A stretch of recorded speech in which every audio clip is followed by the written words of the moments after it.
Okay, so I think that this Mr. Beast situation is actually worth talking about because it's a direct example that I can point to, which it just validates where I have always stood on trans issues. Now, I guess for the record, what happened is there's someone on Mr. Beast's team who is like, who's a very close friend of his, who's come out, who's transitioned, who's come out as trans.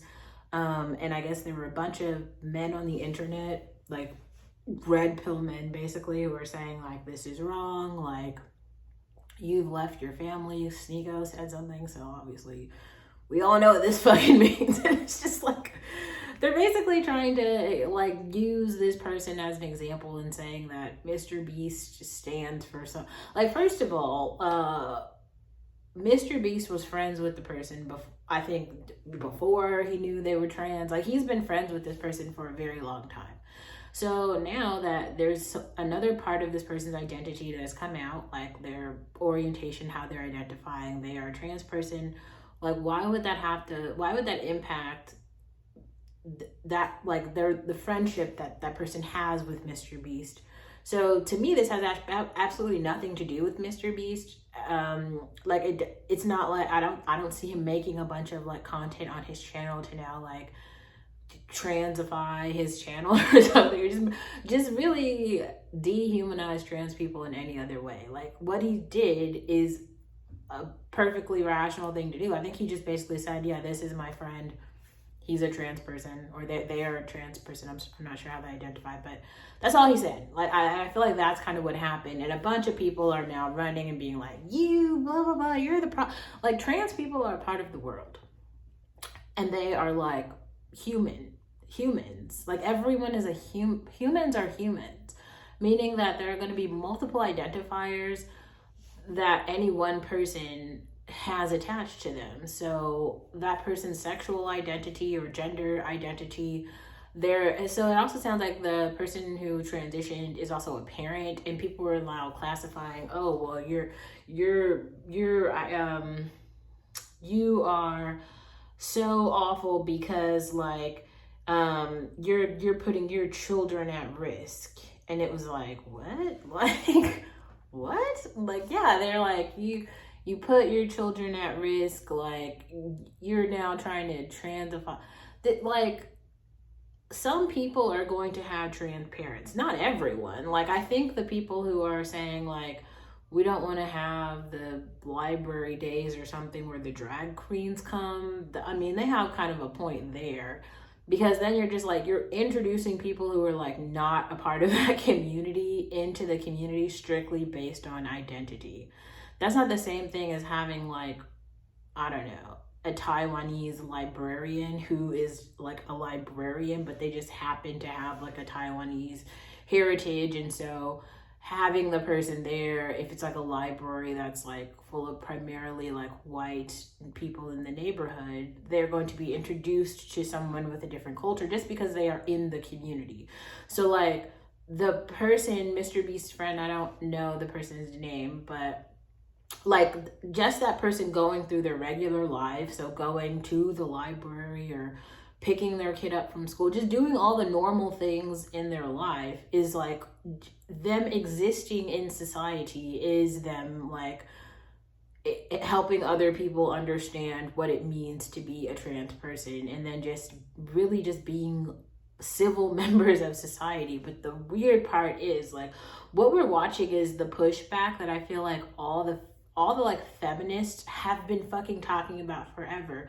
These men don't like women, they don't like gay people, they don't like trans people, they don't like mothers, they don't like single mothers, they don't like fat people, they don't like ugly people.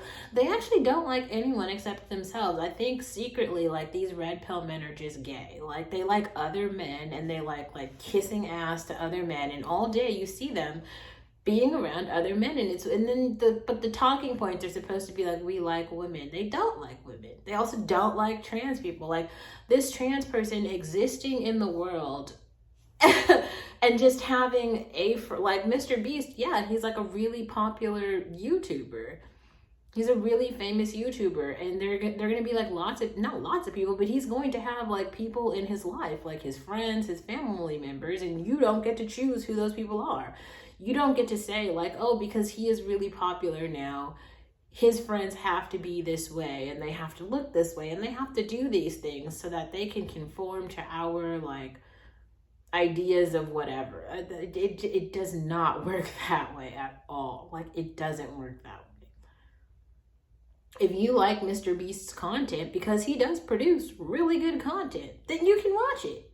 If you don't like it though, you don't have to watch it, and you can just move right along with your day, and like that can be it. It doesn't have to be something more than that. And the sickening thing about this, and I feel like I've talked about this before, I had a coworker in the past who was trans, and they talked about something called dehumanization, and I didn't understand what that meant, but after listening to their experience, I was like, wow. They were like, they'd lived for like 2 or 3 years in a state of just, it was like sheer dehumanization, where they just did not feel like a human, because so many of the like systems and societies around them made them feel like invisible and just like not like a person. And like this particular example, like seeing the vitriol come out for like this person fucking existing, like a trans person existing, is weird as fuck. Like, this is weird. This is other people. It's mostly like the red pillar men. It's not the feminists who are coming out attacking the trans person. It's not. It's not the black women who have taken a stand to be like, no, it's not. It's not. You know who it is? It's those red pill men again. It's like always them. They're like the problematic punch bowl of shit, and they always do it. And it's like, this is just one example that I can like point to directly and be like, oh my God, like this is what I'm talking about. It's almost like the same way that I feel like they're not red pillars necessarily, but they're like the rap men, and these red pillars are like the same guys. Now the issue is like the red pillars can talk poorly about like the rap guys and be like, yeah, those bad messages in the music are what is being a problem for something, because they don't consider themselves a part of the community, whatever the fuck that means, so they can be critical of the community. But what the black rappers have done is like they have taken a more marginalized community than themselves, i.e. black women, and dehumanized them to a point where they have like sexually objectified black women to this point of like, they've made so many videos, music videos, songs. They're like black mothers and like black women, regular black girls don't even exist really in American society, because they have been like objectified to the point of no return. There is a little insert crappy rapper's name who has made a song talking about like how much he hates black women. And then now there's supposed to be some other turn where everyone thinks we can like roll back shit. Oh yeah, we can go back now, mothers, wives. Like, there are no more like, there's only like, there's the men and the, how can I say that? Okay, the men in society are the ones who have the potential to be the husbands. The women in society are the ones who have the potential to be the wives. If you are like demonizing either one of these groups, especially like the way that men have been doing to women in the videos, the movies, all of the things, those women are not going to be your wives, because you've changed them into something else mentally, and you don't get to go back. That's what it is now.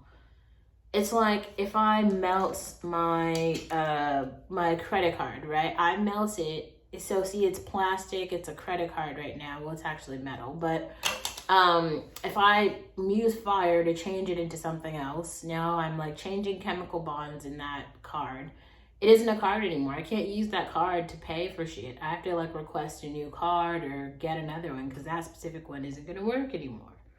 But when you've done this en masse, like what the red pillars are trying to do with the trans community here is change this, like that individual trans person has a fucking identity. Like, whoever he was in the videos that we've seen of him, because I think we've seen him in some of the Mr. Beast videos before, whoever that person was, like the things that he said, the jokes that he made and stuff, like that's the same person. It's just that he's like changed some things about his like physical appearance to make himself feel more comfortable. We don't have to agree with it or like it, but we should respect that person as a person. Like, at the bare minimum, we should do that. We should do that. The really scary thing too about like so much of the extremist groups are only extreme when it's like beneficial for them. In this case though, it's like not even beneficial for them. Like the person, the trans person here seems to already have a wife and a family and children and a life and a career, like that they're not asking for, they're not trying to be like accepted into their social norms. They're just existing as they already are. How is this a fucking problem for them? It really makes me sick, because it starts to, this is what I mean. I feel like the way that we've like changed our society, it's like everyone has to fit into some fucking box.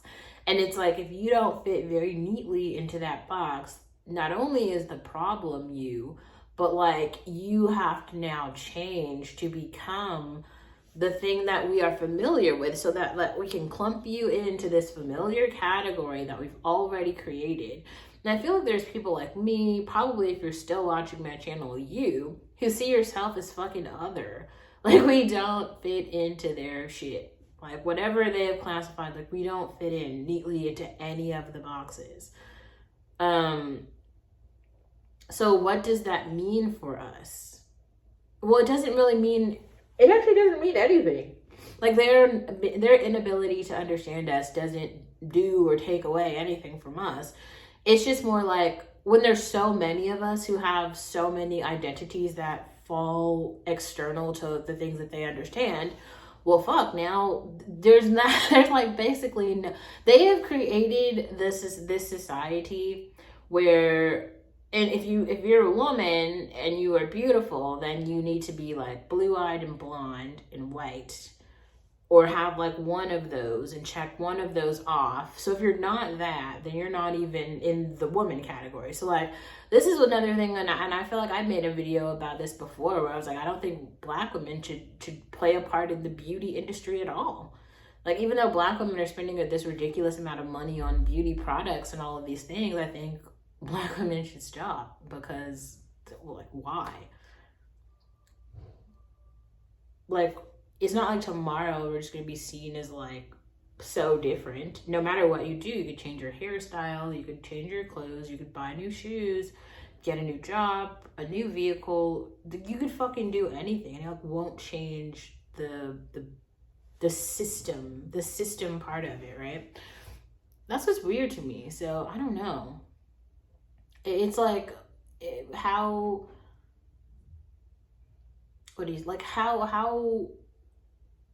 if we're all existing over here, right, and we have these communities that we've like built for ourselves, and then they were like supposedly like we were supposed to fit into like their systems, but we've opted out, right? Because like, instead of being like, okay, well, no, like you get to identify me, I'm now saying like, well, I've already identified myself, which is what that person, that's the thing about that individual that's so, it's so strange. Like, they have literally told us who they are, and there's still other people who are like, fuck what you said, like, you need to be this. Like, listening to Sneako say any fucking thing about the person is weird as shit.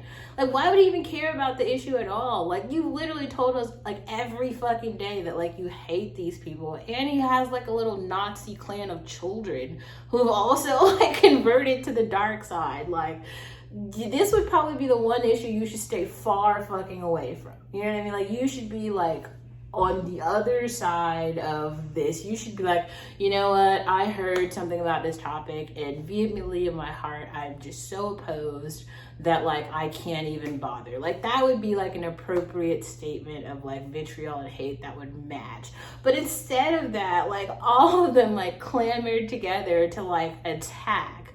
And it's like, what are you attacking? You're attacking someone else's individual identity. That's like one aspect of their identity, and they tried to pull all these other parts in. Oh, well, he's a bad parent now, they're a bad parent now. Oh, they can't, they're leaving their family now. Like, did this person say that? No one ever said that. No, they just made it up. They just made it up in their minds, right? Because like in their minds there's like something about like the 1950s and like Mad Men-esque like family dynamics that we're all supposed to participate in. It's fucking weird. It's so weird. It's so strange. Like, nobody lives like that. Be serious. Like, they don't even live like that. It's like frustrating, but I'm really happy that this example came up, because like I have been called out so many times because people think I'm anti-trans. I'm not anti-trans. I'm not anti-trans at all. The thing that I continue to say is that like I'm not going to speak for a community that I'm not a member of. I don't know the issues. I don't know the struggles. I don't fucking know. I'm not a part of that community. So don't clump me in and be like, oh, we're all marginalized because I'm black and they're trans or some, like, no, that's not really how it works. Like that in this case, this individual has a really golden opportunity to like speak up and make their voice known, make their hurt known. Literally the haters have come out and made themselves known. So we know how they feel, but I think most people at this point don't care, because it's so vile that like no one can take that amount of hate seriously on the face. Oh, it's weird. It's weird. I'm just glad we have this opportunity, because like this is what I mean. Like I see the person as a human. I think that the same human that they were before, they are the same human after, in terms of like their characteristic traits and like the things that they are interested in, even if they've kept some of those things like hidden because they didn't feel like they wanted to share those externally with people who are not a part of their like intimate circle. That I still think that they're like the same person. It's like if I were to go goth tomorrow and just start wearing like more black eyeliner, okay, and all black clothes. Not that I don't already wear that shit, right? But it's like if I were to do even more of that, it's like, surprise, here I am as a goth, you know? I'm not saying that being goth is the same as being trans, but it is kind of a part of how you're like representing portions of your identity. And it doesn't have anything to do with anyone else. It's kind of why I started talking about like Manic Pixie Dream Girl and the sort of like ideal there, mostly because I feel like it's the most like non-traditional-esque character that we have so far, and so we should go with that because there's a lot of evidence down that road. Yeah, yeah.